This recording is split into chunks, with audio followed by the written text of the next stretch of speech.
জঘন্য কাজ যে করেছে সেটা হচ্ছে এই জাতীয় তদন্ত কমিশনের একটা গ্রুপ ছিল, তারা পরবর্তীতে পুরস্কৃত হয়েছে।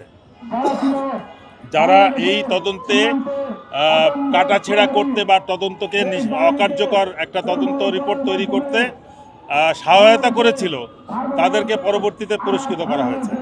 ঠিক আছে, এই জিনিসটা খেয়াল রাখতে হবে। আর ক্রিমিনাল তদন্ত যে করেছে আবুল কাহার আকান, তাকে অবসরপ্রাপ্ত পুলিশ অফিসারকে, এএসপি ছিল, তাকে ফেরত এনে ডিআইজি র্যাঙ্ক পর্যন্ত দেওয়া হয়েছে।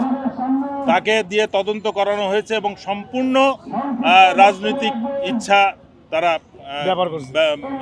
মতো কাজ করেছে। প্রকৃত তদন্ত না করে তাদের সরকারের ইচ্ছা মতো তারা একটা তদন্ত রিপোর্ট পেশ করে। সুতরাং এটা কোনো অবস্থাতে গ্রহণযোগ্য নয়। এই নিরীহ লোকদের মুক্তি দিতে হবে এবং প্রকৃত যারা দোষী, সকল বাহিনীর, শুধু সামরিক বাহিনীর একটা ব্যাপক অংশ আছে এটার সাথে জড়িত, পুলিশ বাহিনীর আছে, তারপরে র্যাব এবং অন্যান্য রাজনৈতিক নেতৃবৃন্দ, সবাইকে শাস্তির আওতায় আনতে হবে।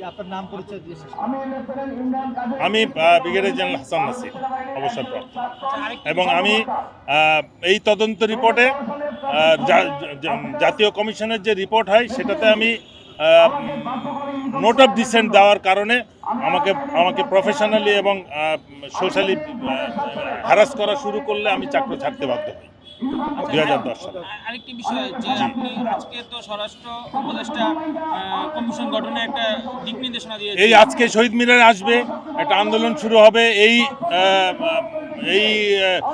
ঘোষণা পেয়ে তারা আবার সক্রিয় হয়েছে। বাট যে কমিটি হবে সেটা যদি সত্যিকারে নিরপেক্ষ না হয়, তারা যদি জাতীয় স্বার্থে সব কিছু বের করতে না চায়, তাহলে আবার ওই পূর্বের তদন্তের নাই এটা অকার্যকর একটা তদন্ত হবে। সুতরাং আমাদেরকে সতর্ক থাকতে হবে। এটা আমি বলতে পারবো না। এটা অবশ্যই তাদেরকে এই স্বৈরাচার পক্ষের কোনো লোক যেন না হয়।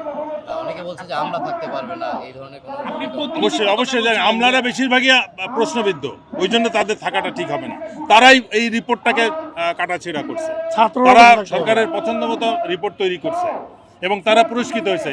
চিফ ইলেকশন কমিশনার হয়েছে, তদন্ত অ্যাম্বাসাডার হয়েছে, হয়েছে বলে দুর্নীতি দমন কমিশনের চেয়ারম্যান পর্যন্ত হয়েছে, তো এই সচিব হয়েছে। তো এই সমস্ত এদেরকে অবশ্যই বিচারের আওতায় আনতে হবে।